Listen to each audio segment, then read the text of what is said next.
What's up, everyone, and welcome back to Star Wars Explained. Today, I'm very excited to speak with Lamar Giles, the author of the upcoming book, Sanctuary, a Bad Batch novel.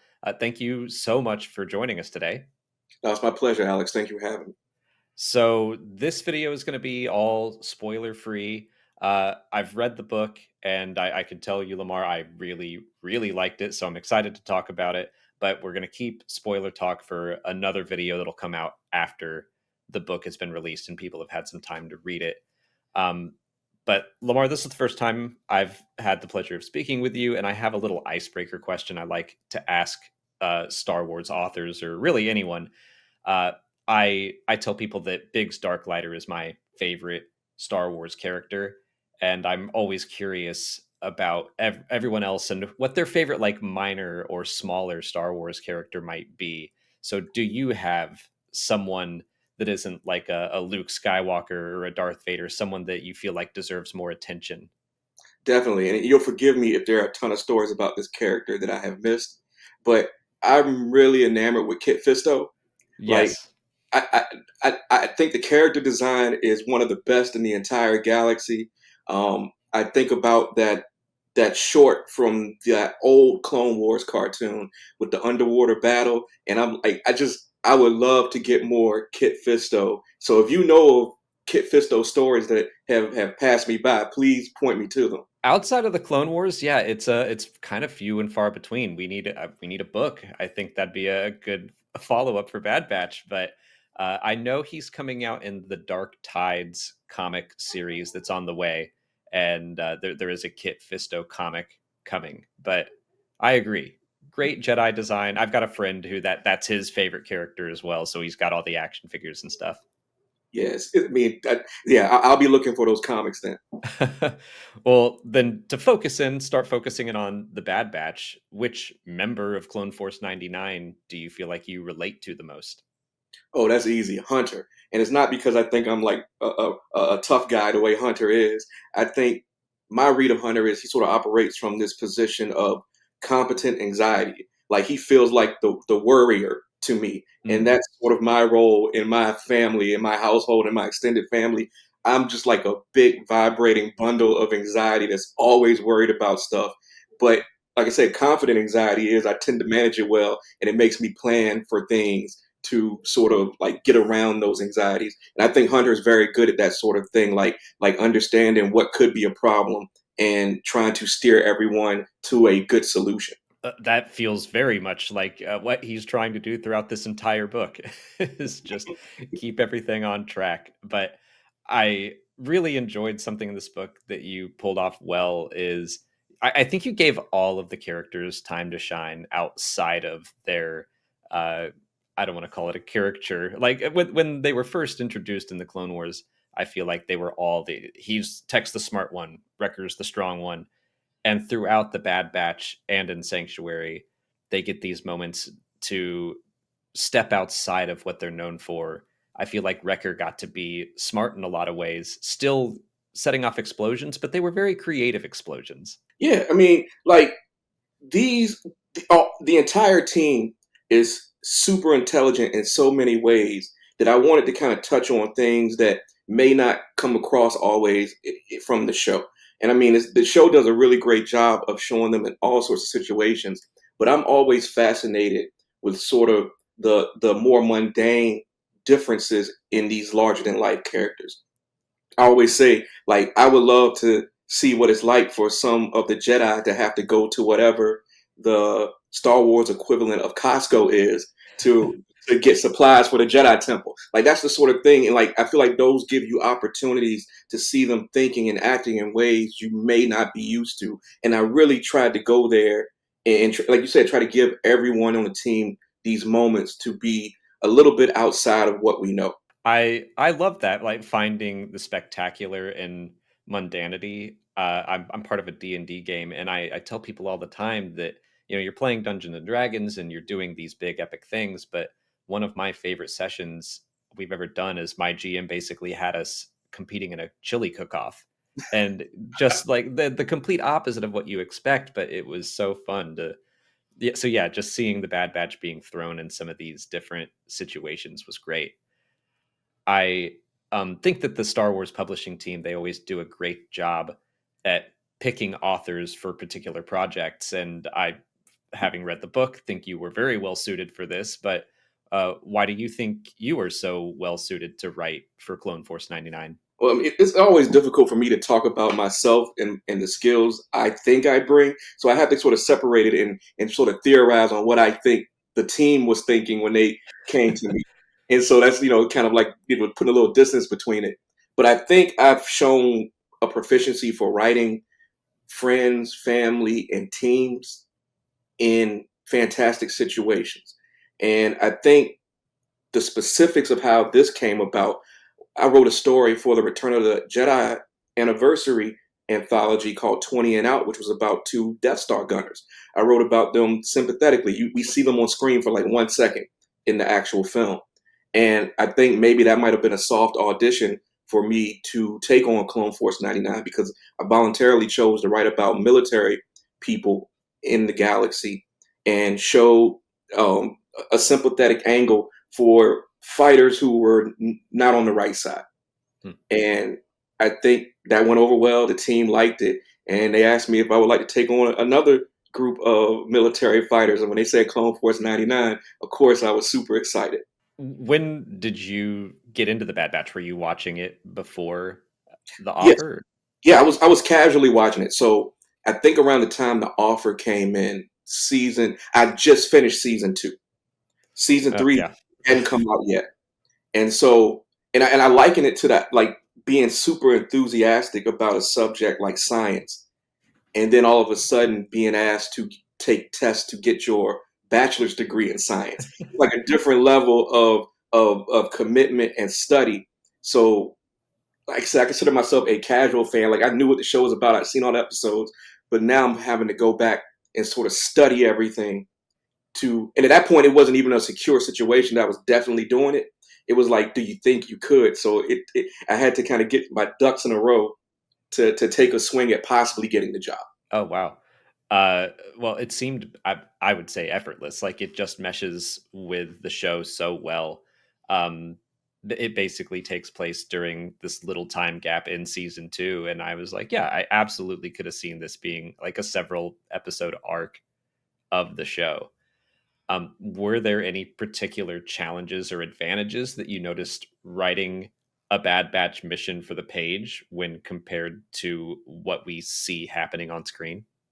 Well, the challenge I found, or I don't know if it was a challenge or more just again this anxiety coming through, where I was concerned about the times when I knew I would have to slow down because a novel inherently has slower moments than necessarily a half hour format of television would have. And so I knew I wanted to give fans the action beats that they're used to, but I also knew the necessity of the timeline where it was situated, how I couldn't really contradict anything that came before this or after when I didn't know it was coming in season three. The challenge was introducing several new characters and knowing there'll be moments where we're spending extended downtime with them.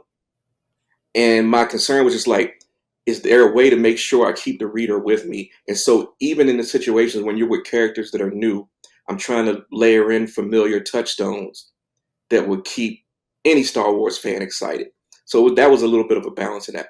What are some of the familiar touchstones that pop out to you as a Star Wars fan that you're like, I gotta include something like this? Well, there's a certain construction project that comes up. Uh-huh. Uh, we don't speak about it explicitly, but anyone who knows, right? So I tried to put that in places that made sense, um, so that there was some awareness among some of these new characters. And then I tried to go to familiar locales like Canto Bight. We spend a little bit of time there.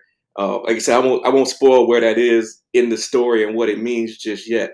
But I felt like if I could just place these new characters in situations that have some familiarity, it kind of helps the cohesion process, so to speak. Yeah, and yeah, that construction project was a fun thing to pull in, and I'm going to try to be delicate here in the non-spoilery section. You did some things in this book that I remember thinking when the show was on, I was like, I hope they don't do X, Y, and Z. And then you kind of brushed up against those exact things, and I was like, no, you know what? Actually, this works really well. So hopefully that's a good tease for Yeah, people yeah, to yeah. That's like. a good tease for where we're going in the Yeah. next episode. So Sanctuary takes place during that small gap of time in the middle of season two or near the end of it. How was that point in the timeline chosen for the story? So this is the part where I was talking about like it wasn't really a secure situation, like I didn't have the job, because the challenge that was presented was, hey, we want an episode that's set in season two because we want tech in it. Hmm. But again, but this is what the way it was presented. You can't contradict anything that came before it, and you can't contradict anything after. Now, keep in mind, season three isn't out yet. It's not like they're sharing top secret episodes with me. So Right. how do I even know what's going to contradict what comes after? And so, and it's one of those things where never let them see you sweat. So even as this challenge was being presented, I'm like, sure, no problem, I got it, no problem. Give me a few days. And so I immediately go back and rewatch everything and paying particular attention to areas in season two where I could maybe find a crack of time that's unexplained, Mm. and I couldn't find it at first. And so I'm going through like, and I'm like really stressed, like where, and then we get to Pabu. We have that episode, and then the very next episode is Crosshair imprisoned by the Empire. There are no timestamps. We don't know how much time is passing. If this is concurrent, if it's weeks later, and I'm like, that's the spot because we just had a natural disaster on Pabu. And we all know after natural disasters, there is a rebuilding period. So right away, I had a scenario I could spin out that wouldn't touch the next episode. And we pretty much got the whole story, or I got the whole story right there. Yeah, I thought that was a great choice, but really interesting to hear your thought process behind it.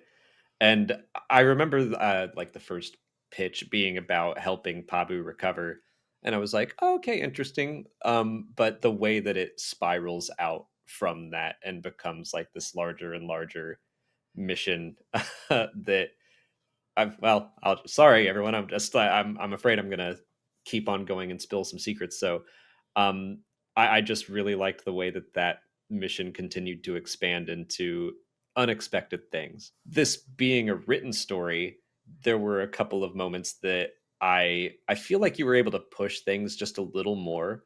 Hunter had some fairly like it was still Star Warsy strong language, but there was some language that made me go like, "Oh, I don't think we would have heard that in the show."